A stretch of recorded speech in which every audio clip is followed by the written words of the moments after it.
What's happening, YouTube? It's your boy Kite, and I have a power system crossover video for y'all today. I know it's been a minute, but today we're going to be creating an original Hatsu for Goku from Dragon Ball Z. Yes, Goku, the GOAT. Man, before we get into that though, leave a like on the video. Don't be hating, show some love, get yourself some good karma. If Goku's the GOAT, like the video, man. You can't neglect that. You gotta pay homage to him. And subscribe if you want to continue to see content like mine where I cross over different anime videos. Also, I did a ranking on power systems, I believe. Yeah, on power systems. So go check that video out. It's pretty interesting. It's kind of long, but if you're busy and cleaning or whatever, you can throw that on the background and listen to me give you my thoughts on where power systems are ranked overall. So let's get into the video. All right. When creating a NEN ability for anyone, especially someone outside of the verse, you need to decide what their affinity is, what their NEN affinity is. Which 6 out of the 6, which one would they be?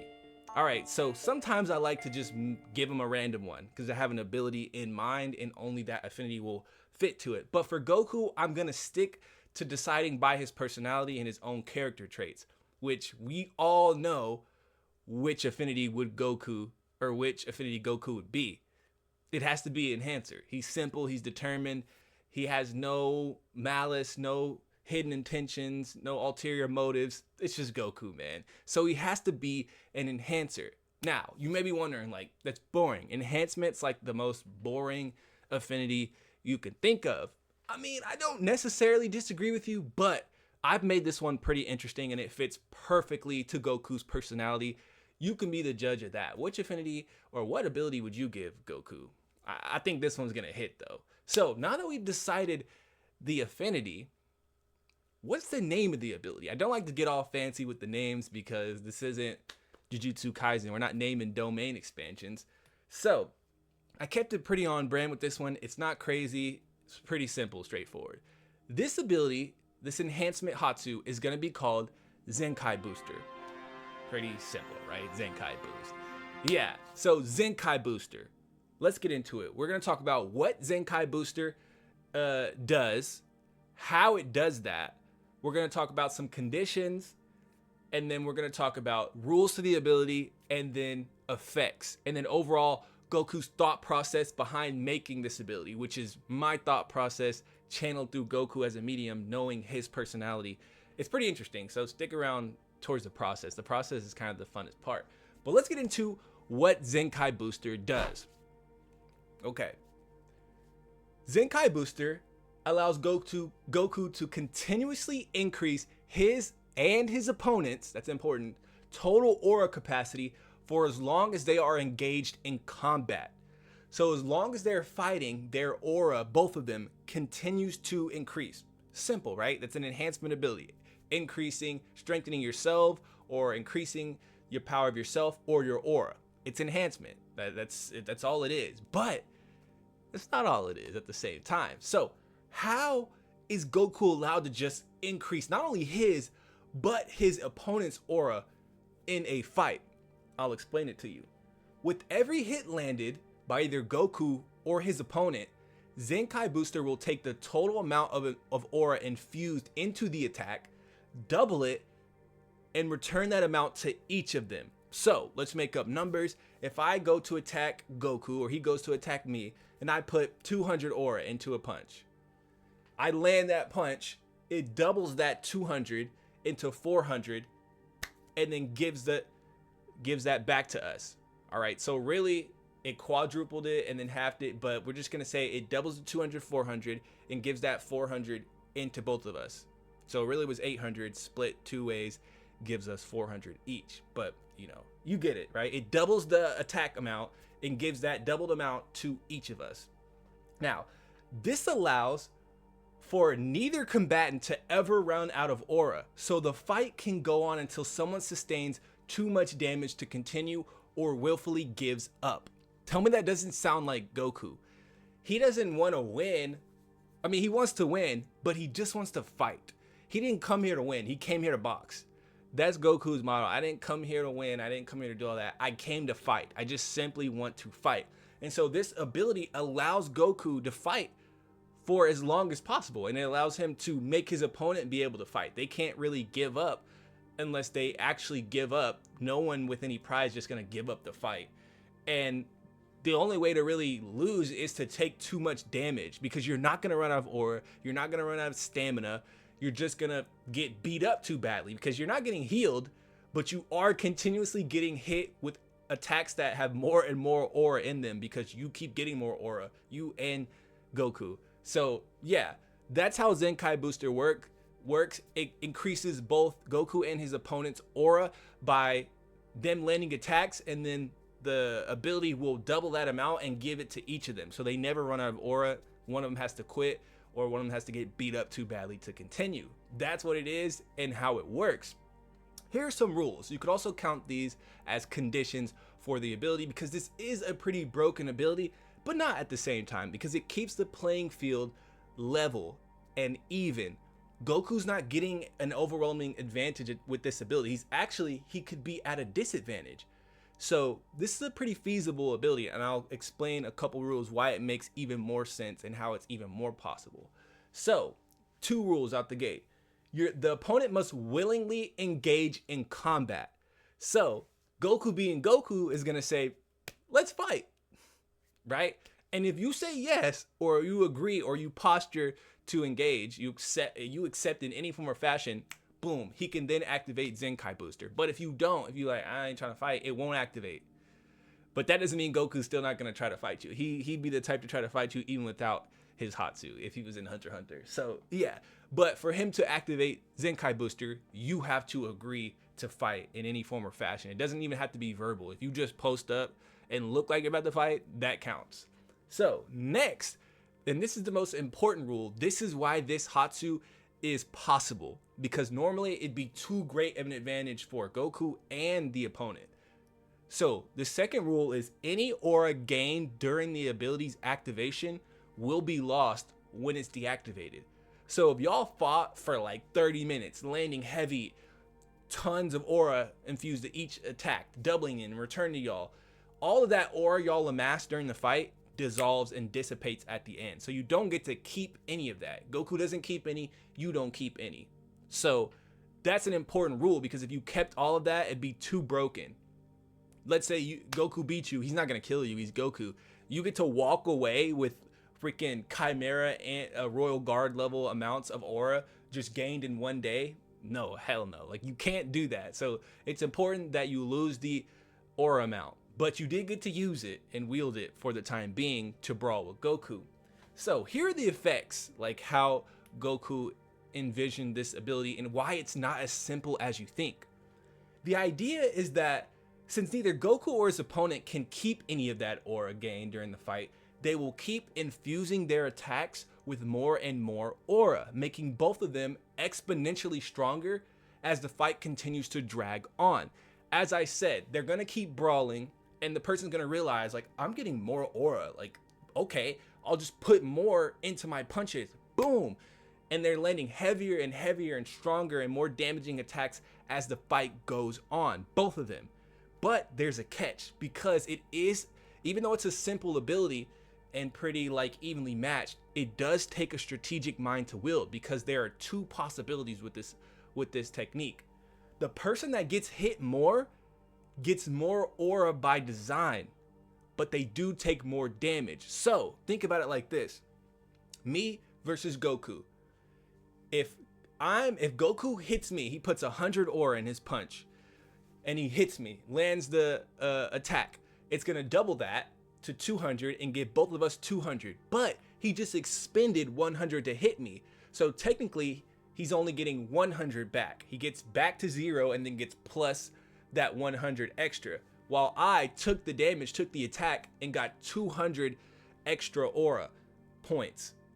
And so now I have more aura, or I gained more aura from that exchange. And so whoever continues to land attacks will get less aura over time, but they will do more damage. On the other hand, the person that attacks more, or yeah, like I said, the person that attacks more gets less aura overall, but they do more damage, as I just said. So strategically, depending on what type of person you're fighting, you can choose to take hits, block them, or like take the damage, get all that aura stored up, realize that you got more than them, and then put that into one attack and do heavy damage. And probably it'll total more than all the other small damage amounts they did to you. And you can go about the fight in different ways. You could little attack, take attacks, big attack. Then you can go on the offensive and just wear him down after you landed that big attack, getting a big advantage. So there are ways. This is still Goku we're talking about. He's still a combat genius. His combat IQ is infinite. So I think these two options allow for it to be sort of a game of checkers. Not as complex as chess, but a game of checkers can still be played at a very high level of skill. It's just there's only a certain amount of moves you can make, and it's not that complicated, but it still takes a strategic mind. So I like this. You got to pick if you want to go on the offensive and get less aura overall, but do more damage, or if you want to go on the defensive, get more aura, but risk taking too much damage to continue. Pretty cool. It's your choice though. Now, Goku's thought process behind creating this ability. Like I said, this is a pretty simplistic ability. It's not like all the other NEN abilities I've created where I got a bunch of conditions and this is actually a pretty interesting ability. It's not complex, but it's still interesting when you think about how Goku would use it. He's just using it to fight, but that's not it. Goku uses Zenkai Booster to force drawn out battles against opponents so he can increase his overall strength. But you might be like, Kite, you just said he can't keep all the aura he gained, and if you're just saying he's getting stronger by fighting people, so what? Everyone does that. No, it's a little bit different in this case. Although he cannot keep any of the aura gained during Zenkai Booster's activation, his body remembers the feeling of having so much aura flowing through it. This ultimately increases Goku's overall aura capacity and the amount of aura he can put into an attack. So think about this. He can't keep all of that aura, but his body at one point during the fight or throughout the fight had to be a vessel for all that aura. And so his body naturally had to be able to adapt to that and learn how to wield it and output more aura. So even though he can't keep all of that, his body learned to deal with that. And so even if he goes in training on his own, he can eventually increase his aura and increase his output, which is very important. If you can put a lot of aura into an attack, you're gonna be devastating. It's like being Uvogin. His attacks are just heavy, strong, explosive. So it's just like Goku when he got Super Saiyan God and fought against Beerus. When he fought against Beerus, he fell out of the transformation of Super Saiyan God, but his body remembered what it was like to have that key and be a god. And so it was almost like he became that, and it didn't even matter. He was still in that god mode. So this is on brand for that, if that makes sense. When I was formulating this ability, I wanted to keep that in mind, give Goku an ability that he can grow with, but not grow because of the ability itself, but what he learns from using the ability. So this is another reason why this ability is possible. It doesn't grant Goku a direct advantage in a fight. It's only afterwards, the work he puts in to make himself stronger, that gives him an advantage. But the NEN doesn't account for that. It doesn't account that as an advantage. So the ability's still pretty easy, pretty level, pretty baseline. It's not this complex ability that will make you stronger and give you a super advantage. So it's easy, it's feasible, he can do that. So the more strong opponents that force him to keep doubling his aura amount, the stronger he gets over time. This is why he's always looking for strong people to fight. So if he can find stronger opponents every time, this person pushed me to like double, to give me this like giant, like 10,000 times the amount of aura I had, or 1,000 times. Now I need to find someone stronger than that. We can fight longer and increase that to maybe 1,500, the amount of aura I had, not times the amount, but just if you had like 500 and he went to 1,000 with one guy, and then the next guy, he'd probably look to go to 1,500 the amount. So he just needs to fight stronger and stronger people that forces a capacity to expand. And so once he keeps fighting super strong people, he can't just fight weaker people because he won't get stronger doing that. So this is also on brand for the type of person Goku is. He's always trying to find strong people to fight. And I gave him a reason with this NEN ability other than his natural reason in his verse, which is just, I want to get stronger just because I want to get stronger. No, his ability forces him to have to do that. Otherwise, his ability kind of becomes null and he gets bored because, all right, like we're doubling. This wasn't even better than my last fight. I had a really good fight against this dude. It's like fighting Hit and then going to fight Gohan. Like Hit pushed him so much that he called a hit an assassination attempt on himself so he could fight him again. And this ability doesn't kill his opponents. So once they get stronger, if they're just like Goku and they can increase their amount after the fight, after realizing that their body can hold that much, if they fight again, they both will get stronger. So Goku's ability, really, he can use it to train his allies, or he can use it to have battles with his rivals, and they both get stronger and continuously fight forever. This is so Goku. You can't say it's not. This is exactly the type of ability Goku would create. And there's not that many conditions on it. The opponent has to willingly engage in combat. I forgot this. They also have to strike first. They have to attack Goku first. They don't have to land the hit. He can dodge it or block it, but they do have to strike first, or Zenkai Booster won't activate. So yeah, any aura gained, you can't keep it, but the aura did have an effect on your body, and if you can tap into that and understand that, you can increase your aura amount and your output amount if you train after using the ability. So yeah, let me know your thoughts on this ability. This is Zenkai Booster for Goku. Do you think this is an ability he would have? Would you go this route if you created an inability for Goku? I like it, man. I think this is super on brand for Goku. It's not a complex ability, but it's still complex within the confines of using it, because you and your opponent get stronger, but it's about who is smart enough to realize, oh, I keep landing these attacks, but he's building up so much more aura than me. At any point, he could land an attack that just negates my defense because it just has way more aura than I have. You have to be strategic. You can't just brawl. You can, but at a risk. Let me know your thoughts, guys. I like this ability for Goku. What would you do? As I said, who should I do next? Who should I give an inability to next, or any power system? Leave a like on the video, guys. Comment your thoughts and subscribe if you like this type of content. I will catch you in the next one. Peace. 君の気持ちを大事にしなかった私の頭